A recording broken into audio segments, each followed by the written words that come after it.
Okay, let's talk about the rowing machine. You know, that thing sitting in pretty much every gym, the one that promises this incredible full body workout. Well, here's the deal. Chances are most of us are using it completely wrong. We're pulling, we're sweating, but we're just not tapping into the real power it's built for. So you gotta ask yourself, are you really getting everything you can out of this machine? Or are you leaving a ton of power and, frankly, better results on the table with every single pull? The thing is, most of us we've never been taught the right way to do it. We hop on, we grab the handle, and we just start pulling. But without knowing the proper technique, you're not really rowing, you're just kind of flailing. And that leads to so much wasted energy, way less power, and it can even be rough on your lower back. All right, so to fix this, first we gotta understand what a rowing stroke even is. It's not just one big pull. No, it's more like a sequence of four totally distinct phases that have to flow together just right. So let's break them down. So every single stroke you take goes through this cycle. You've got the catch. That's your starting position, all coiled up and ready to go. Then comes the drive. That's the explosion, the main power phase. The release is where you finish that power move. And finally, the recovery, which is all about getting back to the start smoothly. Now, two of these are way, way more important than the others when it comes to raw power. First up, the drive. This is where all the magic happens. This is the work. It's got to be explosive, it's got to be strong. This is where you are generating all of your speed. And then you have the recovery. And honestly, this is the number one spot where beginners mess up. They rush it. You've got to make the recovery slow, patient, and controlled.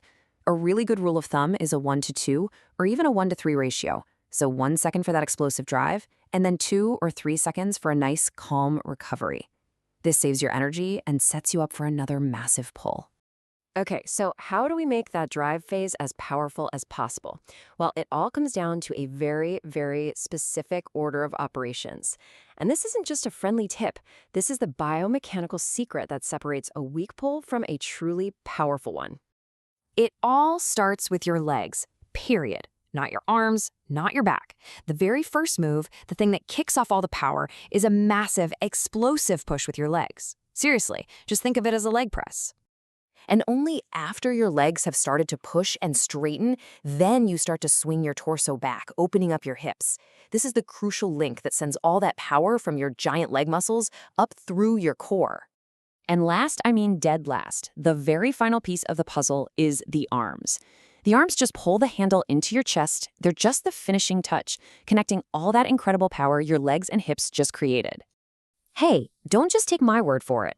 A biomechanical analysis from the CrossFit Journal spells it out. The huge majority of your power comes from your legs and your trunk. If you get this sequence wrong, it's kind of like trying to throw a punch with just your arm and not your whole body. You're losing almost all of your potential power.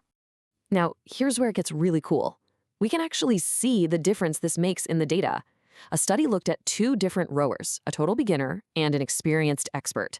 And the results, man, they perfectly show what happens when you get the sequence right and when you get it really, really wrong. So meet our two rowers.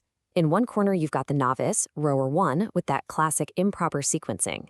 And in the other, the expert, rower 2, who has this whole efficient power transfer thing down. Let's see what the data says. And wow, this graph just tells the whole story. Look at the dashed lines for the expert. You see this perfect, clean wave of peaks. First the knees, then the hips, and then the elbows. It's beautiful. Now, look at the novice's solid lines. It's total mass. Everything's firing at the same time. The knees, hips, and elbows are all fighting each other. And the researchers had a great term for this, a leakage of power. So what does that mean? It means all that effort the beginner is putting in, a huge chunk of it is just disappearing. It's not going into the machine because the timing between the legs and hips is totally off. And you can see the direct impact of that leakage right here. The expert, in red, gets a higher top speed and keeps accelerating through the stroke. But the novice, in blue, just hits a wall. Their speed totally flatlines because all that power leakage is just killing their momentum. Let's put a hard number on that inefficiency. Even though these two rowers were about the same size, the novice's stroke was a massive 18% shorter. That's 18% less work being done on every single pull, all because of that one little flaw in the sequence. Okay, enough theory. We've seen the science, we've seen the data. Let's turn this into something you can actually use. Here's a simple checklist to help you row smarter, not harder, the very next time you're in the gym. Visually, this is the make or break moment. On the left, that's the perfect catch. See how the arms are straight, the core is tight, and you're just ready to explode with your legs. Now on the right, this is the mistake. This is where you're tempted to pull with your arms too early. You have to fight that urge. Keep those arms straight like they're steel cables until your legs are almost done pushing. Pulling early is the #1 power killer, for sure. So here it is, your perfect stroke checklist. Take a picture of this, write it down, whatever works. Number 1, legs first. It's a leg press. Number 2, keep those arms straight for as long as possible. 3, swing the hips back with power. 4, then pull with the arms. And on the way back, you just reverse it. Arms go out, then the hips pivot forward, and only then do your knees bend. And always, always remember, keep that recovery nice and slow. So that's it. That is the secret. You now have the biomechanical blueprint for a perfect, powerful, and way more efficient rowing stroke. The only question left is, the next time you sit down on that machine, how much stronger are you going to be?